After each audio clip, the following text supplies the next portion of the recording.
Hey everyone, it's Christy from Christy's Beautiful Life here for Trendy Tuesday for Spiegel Mom Scraps. And this is a very special week because we are going to be scraplifting a Jody. So if you didn't know because you lived under a rock or something, Jody is the creator of all the beautiful sequins and the reason why we're a part of this amazing design team. And I kind of cheated a little, and I am taking, instead of scraplifting her beautiful layouts, I'm kind of taking more of like her essence and creating a layout, if that makes any sense. She has 3 beautiful daughters, and she loves to scrap about them, and I just thought it would be really fun to create something that kind of, I think, like, if it was about her daughters, they'd love it, sort of thing. That's kind of where I went with this. It's a little weird, but it's just kind of what came to my mind. And I had created a layout for my last, in September when I did 30 days of sketches on my own channel. And though I loved the idea of it, it just wasn't flowing. And so I decided I would try to recreate it as a 1-page layout instead of a double page, which is what the original concept was. And to do that, I am going to do a whack load of mixed media. All of this is Shimmer's products, and I will have the links to everything to the shop in the description box below. I am using the bluey teals, so like the frostbite, well, blew me down, see you in the morning, those colors in the blues, and then some pinkies. So cotton candy is very, very prevalent in this, along with Caribbean sunset and a little bit of razzle dazzle. So those are all there, and that's vibes of colorings and spritz. But like I said, they will all be in the description box below, so you can get your hands on them in Jody's shop. And this was a layer by layer process. So I wasn't exactly sure what was going to happen or how this layout was going to turn out. But I started, and then I just kept going and going and going. And I just didn't know. I mean, this first coat would have been completely fine. I probably would have been able to make a layout with it without a problem at all, but I wanted to bring in some more colors. I am scrapbooking my son, which is where it's kind of like I was trying to bridge that gap of being whimsical and fun, but also like not too girlish, even though I'm trying to take on a girly type layout, but turn it into something that would be appropriate for my son.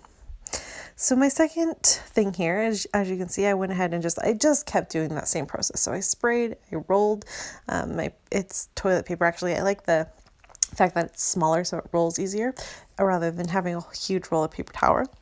And I spritzed, and I just kept doing that until I got what I would like. And now I'm going to go ahead and take this fun stencil that is like mermaid tailed beautifulness, and I'm going to use that along with, again, this is using the frostbite, is heavily prevalent in this, and I just am using it to create these really fun scales. So I started doing it like that, and I kind of have created these 2 separate columns, maybe, is that the right word? And I'm kind of working my way with those, just going back and forth and mixing and playing. And then I decided to do a little bit of going out with my paintbrush. So this is like wet, watered down with a little bit of acrylic paint, modeling paste, and the Shimmer's product, and just creating my own scales. So I'm following the scales that are on there, but I'm doing it with my own, paintbrush own strokes, so that it just kind of has, again, a fun, whimsical type feel to it. So that was the goal. I think that I succeeded. I really, really love the way that looked. I, of course, had to let that all dry because this is a lot of mixed media. I am using a piece of mixed media heavyweight white cardstock. It is a Jane Davenport mixed media paper, so it's very heavyweight and it can take everything that I'm doing. But I have found that if all you can do is use plain white cardstock, as long as you put a ton of gesso down and make sure it's prepped, you could probably do this. It would be okay. It would probably warp a little. You'd want to back it, but you probably could get the same effect. All right, so that was layer number 2. Layer number 3 is taking my Caribbean sunset, because I love this color. I'm obsessed with this color. It's so pretty. And this awesome stencil I received for Christmas from one of my scrappy besties. And I'm going to go ahead and just spray it down. So all 4 corners, it's just kind of like that. And I sprayed it for the bottom, and then the top I just did the reverse. So I went and used the wet that was on the stamp already, the stencil, and went ahead and just pressed it down to create the off look that you get there. And I love that. And again, I'm going to just go ahead and quickly, this helps to dry it faster, but I also like that it soaks it up so it's not so stark. And I love this. So now I have to let it all dry, because this is so much and it's wet and all of that. So I went ahead and walked away from it for a little bit.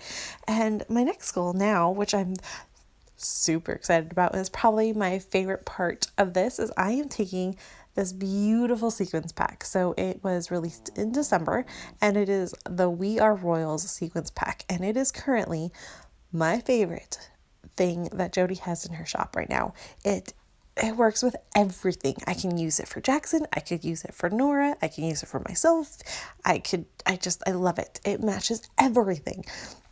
And I have hardly anything left of it because I keep using it. But I'm going to just place them basically randomly in where that stencil, where it kind of looks like scales. I just kind of place it in the notches of those scales. And I'm starting with my navy, which is in the navy color, because I wanted that to be prevalent, because I have those scales and that mermaid pattern in the navy. I just really wanted to make sure that that was prevalent. And then I move into the pinky colors, and then I move into the, there's almost like a peachy color.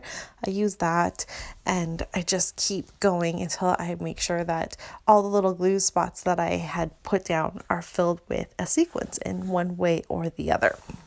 Now I'm doing this before I'm laying down what you saw me re-fussy cut, remember, because I'm re-scrapbooking a layout here. So I already have my title and the idea of that down, and I know that's going to have to get placed, but my idea and what I'm thinking as I'm doing this is that's going to go over the scale looking area.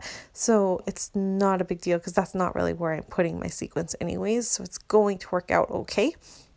At the end, it actually does work out really well. I only moved like 1 or 2 sequins. The rest of it actually just made it perfectly. So I love it. I do back it. So I trimmed it and backed it with just a piece of pattern paper. Again, I really wanted to bring in that blue. I also wanted it because I'm trying to have like this, like I said, a whimsical kind of magical type feel. And I really felt like when I backed it, especially with that blue, it kind of gave off what I was looking for. So I'm really excited about the way that looks. I'm going to go ahead and get my title kind of put into place on where I think it should go. And this is simply titled Fairy Garden, and I will add the word moments. You will see me add that too, but it is titled Fairy Garden. And what it's about is, we were walking in the park one day. It was a new park we hadn't been to before, and it's kind of in the woods, so there was a trail, and we went for a walk through the trail, and right about the end of it, kind of in the middle of nowhere, we stumbled upon this fairy garden, and Jackson just thought it was the coolest thing ever. He wanted to open all the doors and see what was inside, and it was colorful and playful and just absolutely magical, and so he loved it, and I just had to document it. I loved how excited he was about it, and he talked about it for days afterwards. And next summer, when the weather gets nice, we're actually going to paint our own to add to that collection there. So it was a really fun and very special adventure that just kind of popped up in the middle of nowhere, and it was a nice moment out of our crazy life to just enjoy something unique and special like that. So that's what the layout's about. To kind of wrap everything up, you can see I did some stitching and I also added sequins to some clouds to pop everything up. So I hope you enjoyed this. Be sure to check out the shop and get your hands on some sequins and some shimmers. And thanks so much for watching. I will be back next week with another stamping and sequins, which is the theme for January. This was our off week, just doing our Scraplift of Jody. See everyone next week. Bye!